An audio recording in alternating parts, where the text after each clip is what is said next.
Welcome dear students, and this is your social science class. Today we are going to take the remaining topics of our chapter 4 of geography, that is air. We have studied up to the topics temperature and air pressure. We are studying weather and climate, और weather and climate में हमने last video तक ये देख लिया that how temperature and air pressure affect the weather and climate. So the other two things that we are going to study are dependent upon this temperature and air pressure. जो दो determining factors हैं वो temperature और air pressure होते हैं, और उनसे associated कुछ और factors हैं जो weather और climate को affect करते हैं. So these are wind and moisture that we are going to take in this video. So first we'll start with wind. What is wind? ठीक है, wind क्या है? ये हमने लास्ट वीडियो में हम जब एयर प्रेशर पढ़ रहे थे तो हमने इसको क्लियरली समझ लिया था that what is wind. Wind is the movement of air from high pressure to low pressure areas.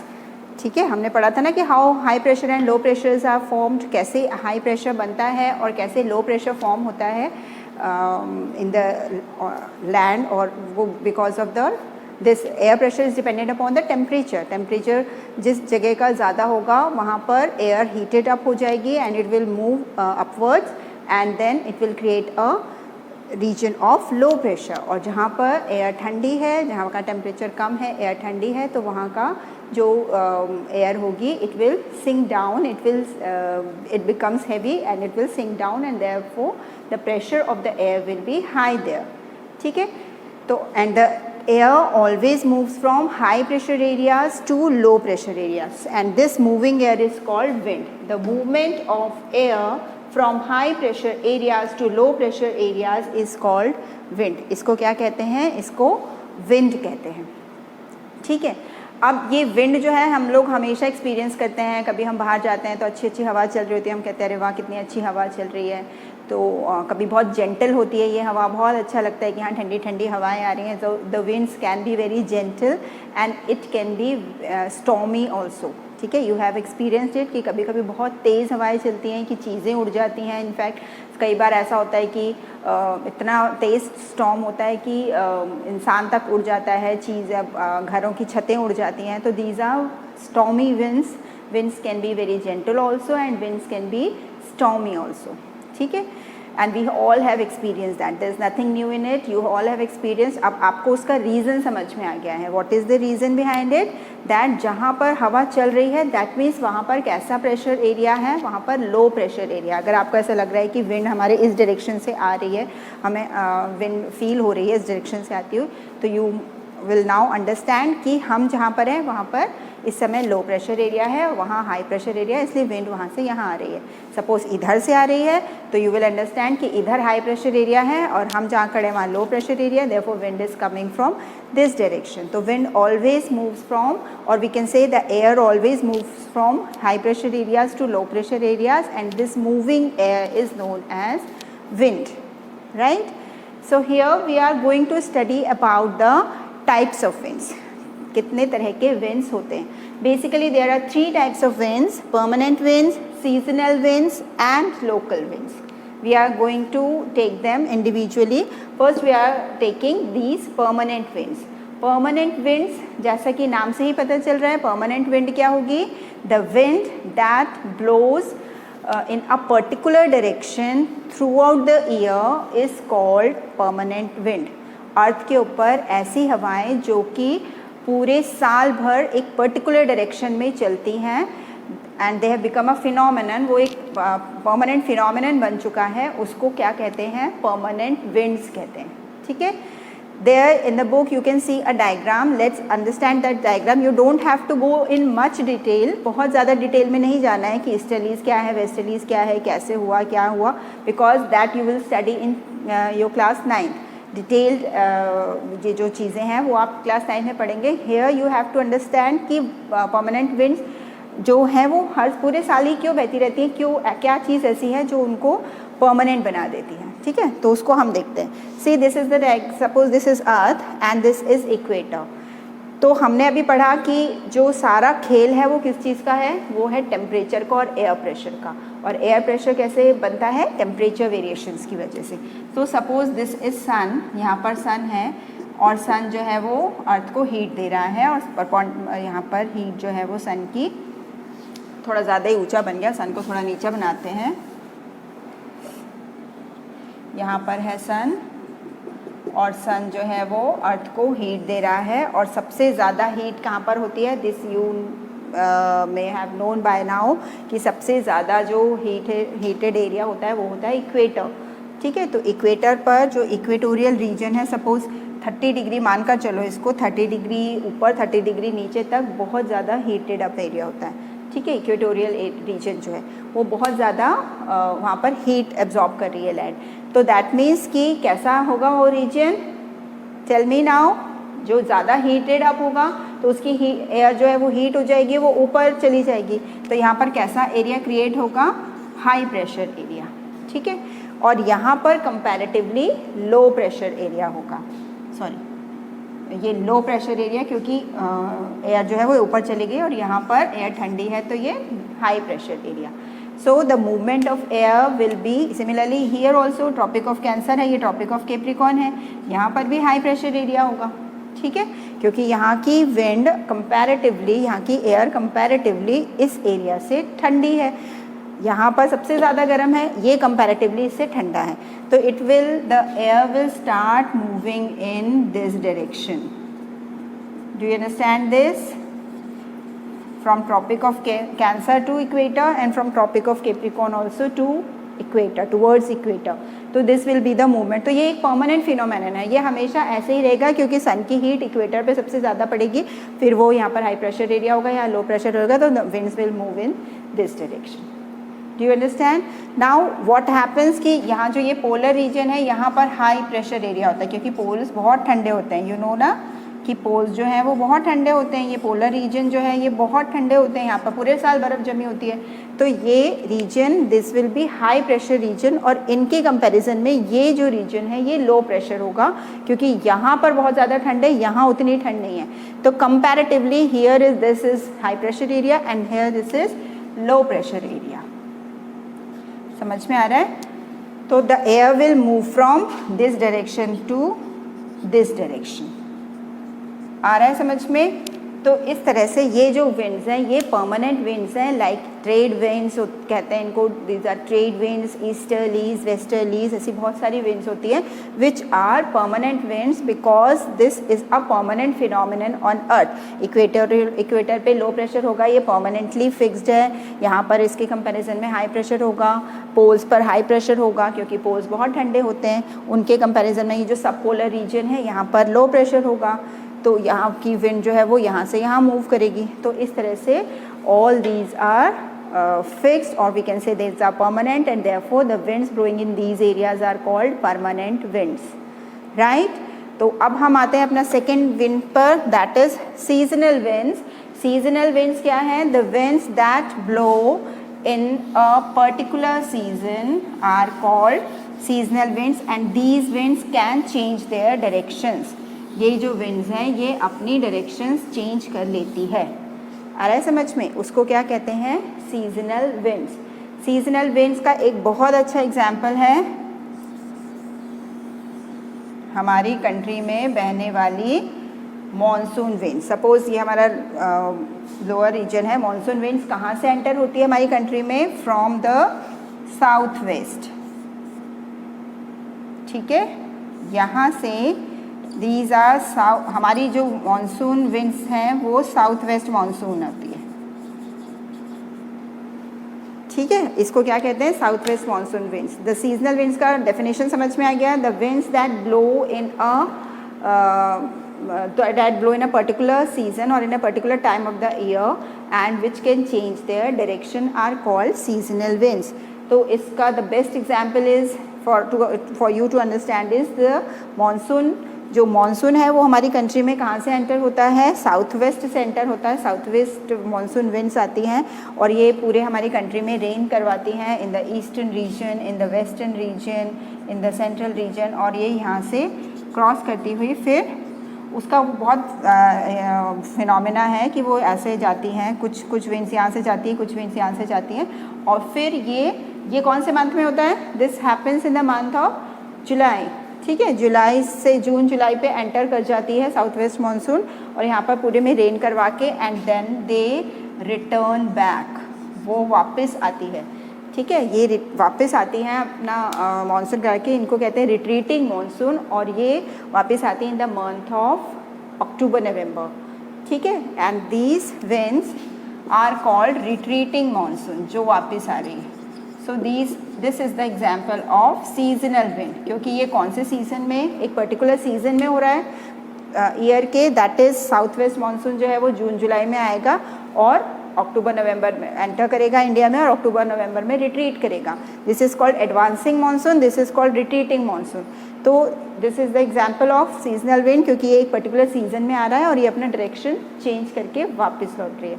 So these monsoon winds are seasonal winds. And then we come to the third type of the wind, that is local wind. Local winds क्या है? As the name suggests, local word का मतलब क्या होता है? That blow in a small area at a particular time of the day or year. Day के किसी particular time पर, और या किसी साल के किसी particular time पर, और एक थोड़े एरिया में, in a small area, the winds that blow are called local winds. For example, लू चलती है, इंग्लिश में भी इसे लू ही कहते हैं, हिंदी में भी यूज़ द टर्म लू। लू क्या होती है? जो नॉर्दर्न रीजन में गर्मी के समय पर ड्राई हॉट विंड्स बहती है, उसे लू कहते हैं, है ना। हम लोग बोलते हैं ना ऐसे कि बाहर मत जाओ गर्मी में, बाहर तो लू चल रही है, लू लग जाएगी तो बीमार पड़ जाते हैं हम, काफ़ी तबीयत ख़राब हो जाती है। So that wind is a local wind. आ रहा है समझ में? लोकल विंड मतलब the wind that blow at a particular time of the day और the year in a small area, ठीक है। These are called local winds. अब local winds का example एक तो हमने देख लिया लू। लू you have understand that in the northern region of our country the hot dry winds that blow at the daytime are called लू। एक और बहुत अच्छा example है इसका land breeze and sea breeze। land breeze और sea breeze ये हम पहले छोटी क्लासेस में भी पढ़ चुके हैं। इसको एक बार जस्ट रिवाइज कर लेते हैं कि लैंड ब्रीज क्या होता है और सी ब्रीज क्या होता है और क्यों ये लोकल विंड्स हैं। Because they blow in a particular area, एक स्मॉल एरिया में जो कि सी के आसपास के एरियाज़ हैं, वहाँ पर ये ब्रीज बहती है या ये विंड बहती है। What is land breeze and what is sea breeze? क्या होता है?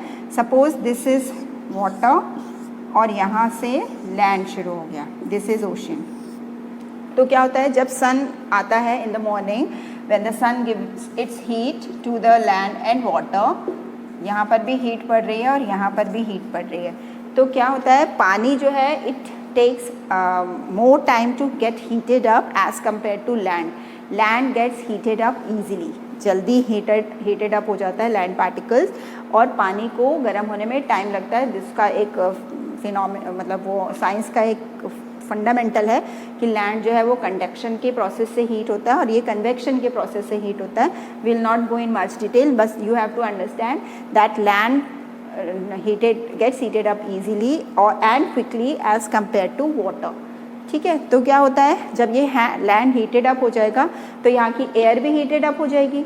एयर हीटेड अप हो जाएगी तो क्या होगा? When the air gets heated it moves upwards, वो ऊपर चली जाएगी, और ऊपर चली जाएगी एयर तो क्या होगा? एयर ऊपर चली गई तो यहाँ पर कैसा प्रेशर एरिया बन जाएगा? लो प्रेशर एरिया। अब कंपैरेटिवली यहाँ पर क्या है? एयर जो है वो ठंडी है इन कंपैरिजन टू लैंड, और इसीलिए क्या होगा? हवा ब्लो होनी शुरू होगी फ्रॉम दिस डायरेक्शन। यहाँ पर है हाई प्रेशर, और ये हम बात कर रहे हैं इन द मॉर्निंग और इन द डे टाइम, ये सब डे टाइम में हो रहा है, ठीक है। तो यहाँ पर breeze start blowing from sea towards the land and this is called sea breeze। आ रहा है समझ में? The movement of wind from sea towards the land during the daytime is called sea breeze, ठीक है। और ये क्यों हो रहा है? Because of the difference in the pressure areas, because land gets heated up easily। यहाँ पर एयर हीट होकर ऊपर चली गई, लो प्रेशर एरिया बन गया। यहाँ पर पानी अभी ठंडा है, यहाँ पर हाई प्रेशर है because the air is cooler as compared to the land, and therefore the wind starts moving from sea towards the land, and this is called sea breeze. Now what happens in the evening? Evening में क्या हो गया? Now the sun is not there. अब सन जो है वो set हो चुका है और अब कूलिंग शुरू हो गई, ठीक है। अब कूलिंग शुरू होगी तो व्हाट हैपन्स कि water takes more time to heat and gets more requires more time to cool down also. अब लैंड जो है वो जल्दी हीटेड अप भी होता है और जल्दी जल्दी कूल डाउन भी हो जाता है। तो अब लैंड कूल डाउन हो गया, but water, the temperature of water is more as compare to the land. आ रहा है समझ में? जब सन चला जाएगा, सनसेट हो जाएगा in the evening, in the night, the land is cooler as compare to the sea. Sea is hotter as compare to the land, ठीक है। पानी जो है वो देर से गर्म हुआ था, इसलिए वो देर से ठंडा होगा, और जो लैंड है वो जल्दी ठंडी हो जाएगी, ठीक है। तो यहाँ पर क्या होगा? अब हाई प्रेशर हो गया। क्यों? क्योंकि यहाँ की हवा ठंडी है, वो नीचे बैठेगी, यहाँ पर हाई प्रेशर हो गया। यहाँ की हवा एज कम्पेयर टू लैंड वो गर्म है, और यहाँ की हवा अभी ऊपर जा रही है, ठीक है। तो यहाँ पर लो प्रेशर एरिया क्रिएट हो गया। So now the wind will move in which direction? Tell me. सबको पता है that the wind will start moving from high pressure to low pressure. Wind जो है वो कहाँ चलने लग जाएगी? अब लैंड से सी की तरफ, और इसको हम क्या कहते हैं? इसको हम कहते हैं land breeze. When the movement of the wind is from land towards the sea, it is called land breeze, and it happens during the night.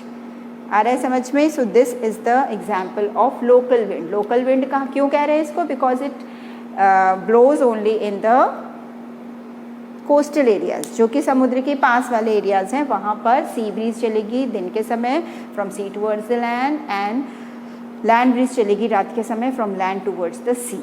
So here we have completed our topic wind. Our next topic is moisture. Next हम पढ़ेंगे moisture क्या होता है. Next topic is moisture. What is moisture? How does moisture comes in the air?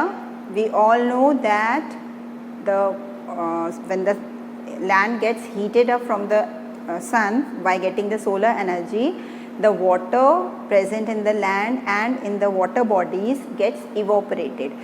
जब भी solar energy अर्थ के ऊपर पड़ती है तो क्या होता है? जो उसमें लैंड के ऊपर जो पानी है और लैंड में जो थोड़ा बहुत मॉइस्चर है, और जो वाटर बॉडीज़ हैं like seas, oceans, ponds, rivers, lakes, जो भी हैं water bodies, the water in these bodies as well as on the land gets evaporated, और इवोपरेट होके वो कहाँ जाता है? It gets in the air, it comes in the air.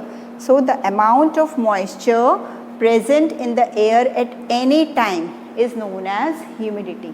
मतलब मॉइस्चर हर समय एयर में रहता है, और वो मॉइस्चर कितना है that determines the humidity of the air. अगर मॉइस्चर ज़्यादा है that means the air is more humid. अगर मॉइस्चर कम है तो will say that the air is less humid. तो जितना ज़्यादा इवोपरेशन होगा उतना ज़्यादा ह्यूमिडिटी बढ़ेगी एयर की, ठीक है. तो इवोपरेशन कब ज़्यादा होगा?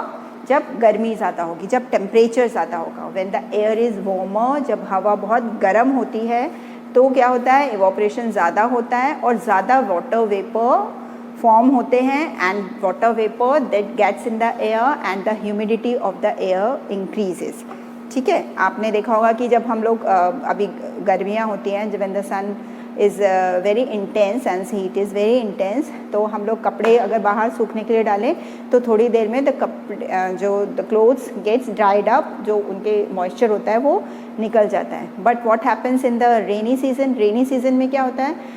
जो मॉइस्चर होता है वो उनमें से ड्राइड अप नहीं हो पाता, ठीक है. अब उसका क्या रीज़न है?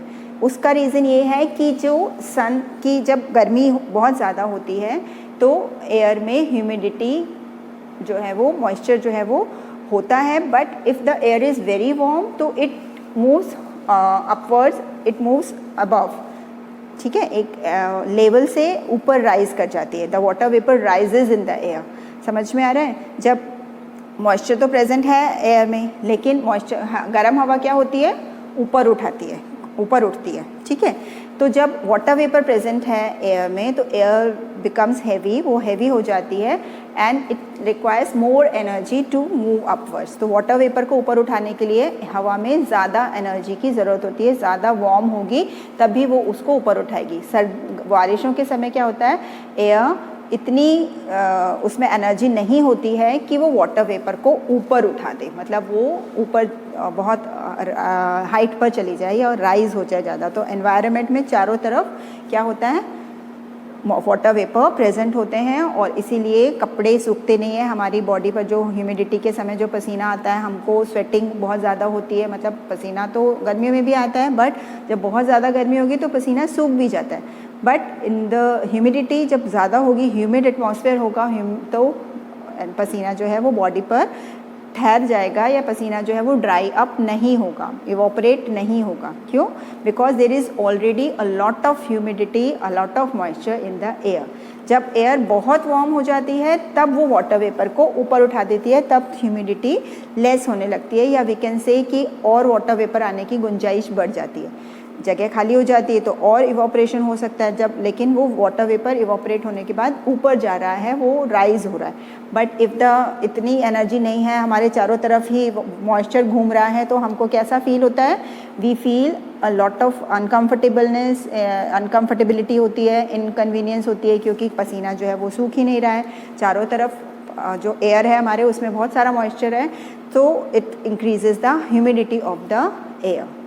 आए समझ में? यू आर गेटिंग इट कि वाटर वेपर एक बार एयर में है तो उसको ऊपर उठाने के लिए the air has to be very warm, it has to get a lot of heat energy, उसके पास टेम्परेचर ज़्यादा होगा, बहुत ज़्यादा वार्म होगी तब वो उसको ऊपर उठाएगी, otherwise it will circulate around us, it will remain in the lower atmosphere और वो हमारे लिए इनकन्वीनियंस क्रिएट करेगी।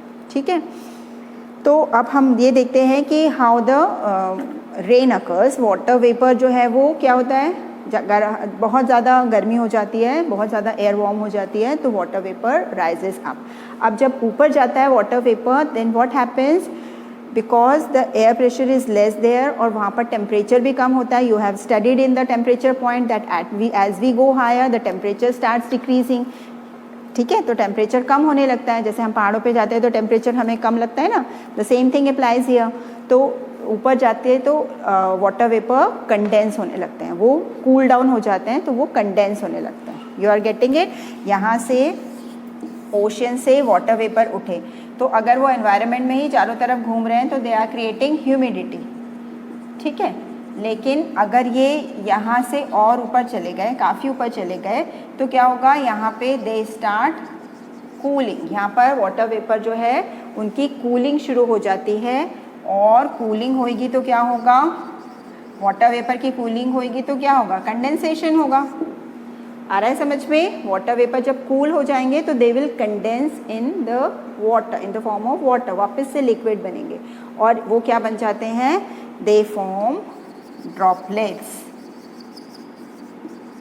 आ रहा है समझ में? जब बहुत ऊपर आसमान में चले जाते हैं जहाँ पर वो कूलिंग उनकी शुरू हो जाती है तो they condense and they form droplets. ठीक है, और ऐसी ड्रॉपलेट्स बहुत सारी जब इकट्ठी हो जाती हैं तो they form the clouds. Droplets जो हैं, बहुत सारी ड्रॉपलेट्स मिलके क्लाउड फॉर्मेशन करती हैं। अब यहाँ पर क्या होगा, सपोज बहुत सारी ड्रॉपलेट्स आ गई हैं,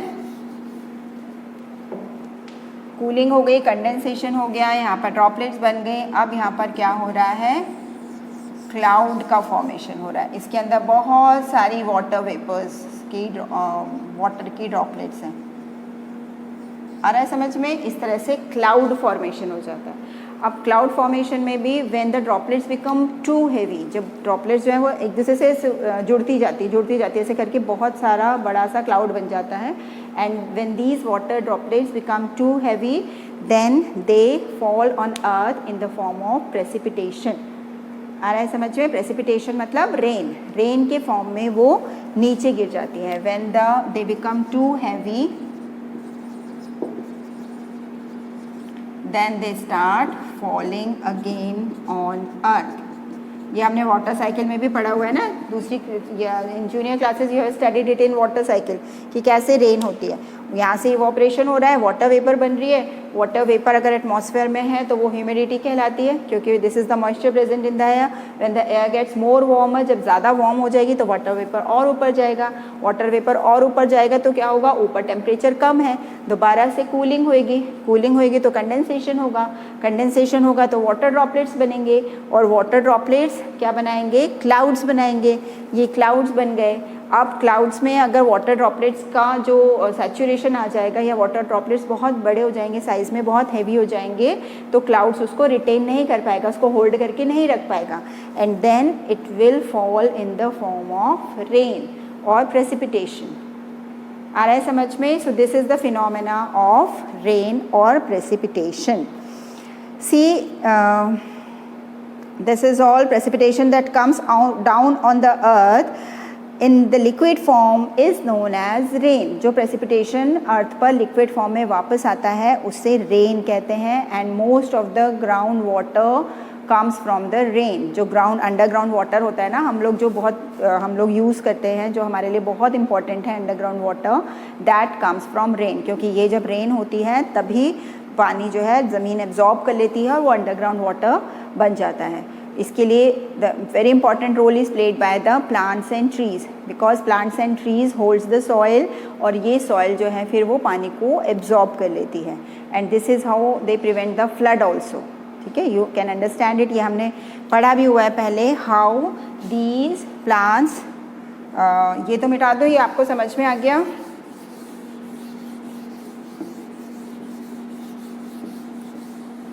नाउ व्हाट हैपेंस कि ये जो प्लांट्स हैं, ट्रीज़ हैं, इनकी जो रूट्स हैं ज़मीन के नीचे, दे होल्ड्स द सॉइल। यहाँ पे ये सॉइल को होल्ड करके रखते हैं। देन व्हेन वाटर फॉल्स तो ये एब्जॉर्ब, सॉइल जो है इस पानी को एब्जॉर्ब करके अंडरग्राउंड वाटर बना देती है। And this is how they prevent the flood also.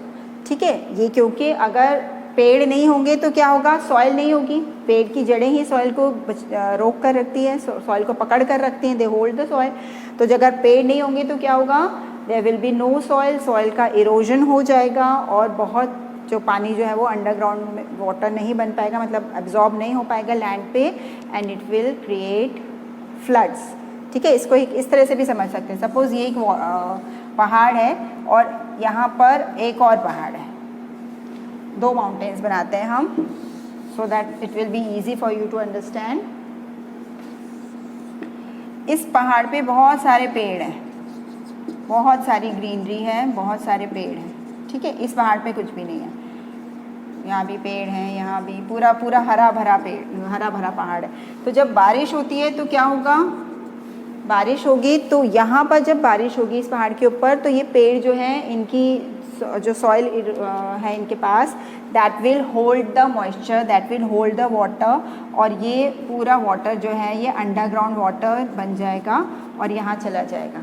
ठीक है, अब सेम बारिश यहाँ पर भी हो रही है, लेकिन यहाँ पर तो पेड़ नहीं है, तो क्या होगा, water will fall over here and it will slide down and it will come to a land. ठीक है, अब ये नदी बन गई, ये पानी कहाँ पे आ गया, ज़मीन पर आ गया, and it will naturally cause flood. ठीक है, पानी कहाँ आएगा, फिर वो घरों में घुसेगा, फिर वो लोकेलिटीज़ में आ जाएगा, it will create havocs in the cities and villages. So this is how the trees, they absorb the water, the soil they hold, which absorbs the water, and it prevents the flood. And here, if there is no tree, there is no soil, so water will flow as it is, and it will create and it will cause floods on the land. ठीक है, सो ये हो गया। Now we come to the types of rainfall. Types of rainfall एक बार देख लेते हैं, कितने तरह की रेनफॉल होती है। There are 3 types of rainfall, and these are cyclonic rainfall, orographic rainfall, and what, cyclonic rainfall, orographic rainfall, and last one is convectional rainfall. These are the 3 types of rainfall.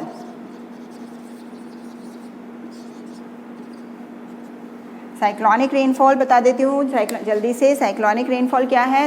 Which happens in the cyclonic in the areas where the cyclonic winds prevail, जहाँ पर cyclonic winds आती हैं। Cyclonic winds मतलब ऐसी winds जो कि एक mixture of winds है, कोल्ड एयर भी आ रही है, वार्म एयर भी आ रही है, अलग तरह दोनों तरह की विंड्स आ रही हैं। तो जब मिक्स होती है तो वो बहुत सारा क्या बोलते हैं कि वार्म एयर जो आ रही है वो ऊपर जा रही है, कोल्ड एयर आती जा रही है, वार्म एयर ऊपर जाती जा रही है, वाटर वेपर को ऊपर ले जाती जा रही है। तो इस तरह से एक मिक्सचर ऑफ मतलब एक साइक्लोनिक मूवमेंट वहाँ पर जनरेट हो जाता है और उसकी वजह से जो रेनफॉल आती है उसको साइक्लोनिक रेनफॉल कहते हैं। ठीक है, basically it occurs in the regions where cyclonic winds are there और where there is warm air as well as cold air, तो वहाँ पर साइक्लोनिक विंड्स आती है, साइक्लोनिक रेनफॉल आती है। ठीक है, ओरोग्राफिक रेनफॉल क्या होती है? Orographic rainfall happens due to a landform barrier और वेज की वजह से ये ओरोग्राफिक रेनफॉल आती है। See the picture in your book, there you can understand. Landform barrier मतलब एक ऐसा बैरियर जो कि क्लाउड्स को रोक लेता है, ऑब्स्ट्रक्ट करता है। और ऐसा बैरियर क्या हो सकता है? माउंटेन्स होते हैं। ठीक है, तो इस तरह की जैसे सपोज ये माउंटेन है, तो यहाँ से जो मॉइस्ट एयर है जो मॉइस्चर को लेके इवोपरेशन को लेके जा रही है, तो उसको ऊपर पहाड़ के तरह रास्ते वो ऊपर उठती है। And what happens here, it when it is rising up it is losing energy, क्योंकि एनर्जी खर्च हो रही है उसकी यहाँ पर जाने में। तो यहाँ पर आते आते ये जो क्लाउड्स हैं ये इनकी एनर्जी लूज़ हो जाती है और यहाँ पर ये कंडेंस होके बरस जाते हैं। ठीक है, क्योंकि एक तो ये पहाड़ से टकरा रहे एंड क्योंकि मॉइस्ट एयर को ये चढ़ाई चढ़नी पड़ी है, उसको ये पहाड़ के साथ अपनी जो सफ़र है उसको तय करना पड़ा है and it loses some of the energy in rising upwards, उसको ऊपर उठने के लिए अपनी एनर्जी खर्च करनी पड़ी। तो when it move reaches here, और वैसे भी पहाड़ों पर टेम्परेचर लेस होता है तो यहाँ पर कूलिंग होना स्वाभाविक है and the energy is also lost here. तो when the air reaches the top or at a particular place it condenses and start precipitating, तो यहाँ पर बारिश आ जाती है। ठीक है, समझ में आ रहा है? तो this part of the mountain will be very green, very prosperous, यहाँ पर बहुत सारी ग्रीनरी होगी। और यहाँ पर जो ये वाला पार्ट है that will be called as rain shadow region, rain shadow region. ठीक है, तो यहाँ पर बारिश नहीं होगी, यहाँ पर सूखा होगा। If you will search the Google, ये एक गूगल होमवर्क अपने लिए समझ लो, ओरोग्राफिक रेनफॉल सर्च करना and you will see the pictures by which you can understand कि ये वाला जो पार्ट है ये बहुत ग्रीन ग्रीन, बहुत हरा भरा होगा क्योंकि यहाँ पर ही मैक्सिमम बारिश हो रही है। This is the rain shadow reason. जब यहाँ पर ही बादल बरस गए तो वहाँ तक तो पहुँचे ही नहीं, तो this is the dry part where little और नो प्रेसिपिटेशन अकर्स। ठीक है, जैसे कि लद्दाख वाला रीजन है हमारी कंट्री में, Ladakh is in rain shadow reason, Tibet is in rain shadow reason. You have seen कि लद्दाख में आपको पेड़ पौधे हरियाली बहुत कम नज़र आएगी। ठीक है, why? Because it is in the rain shadow region, minimum और least amount of rainfall occurs here, most of the rainfall occur in the other part of the mountain. ठीक है, this is called orographic rainfall because it is happening through a relief feature, through a landform. Landform की वजह से ये बारिश हो रही है, इसलिए इसको ओरोग्राफिक रेनफॉल कहते हैं। And the last one is convectional rainfall which is the normal rainfall जो हमने पढ़ी है ना, जो नॉर्मल एक रेनफॉल होती है कि पानी इवोपरेट होगा, पानी इवोपरेट होके ऊपर जाएगा, ऊपर जाके कंडेंस होगा, कंडेंस होके वो ड्रॉपलेट्स बनाएगा, ड्रॉपलेट्स क्लाउड्स बनाएंगे और क्लाउड्स जब टू हैवी हो जाएंगे, सैचुरेटेड हो जाएंगे तो वो बरस जाएंगे। दिस इज़ जो नॉर्मल रेनफॉल, जो नॉर्मल फिनोमेना है रेनफॉल का, that is called convectional rainfall. ठीक है, you have understood all the three types of rainfall. Cyclonic rainfall where the rainfall occurs because of the meeting of cold air and warm air. Orographic rainfall which occurs because of a barrier which can be a landform and generally it is a mountain. ठीक है, and convectional rainfall which is the normal type of rainfall which occurs due to the evaporation of water and when it reaches upwards it cools, condenses and form clouds and then it precipitates. Clear?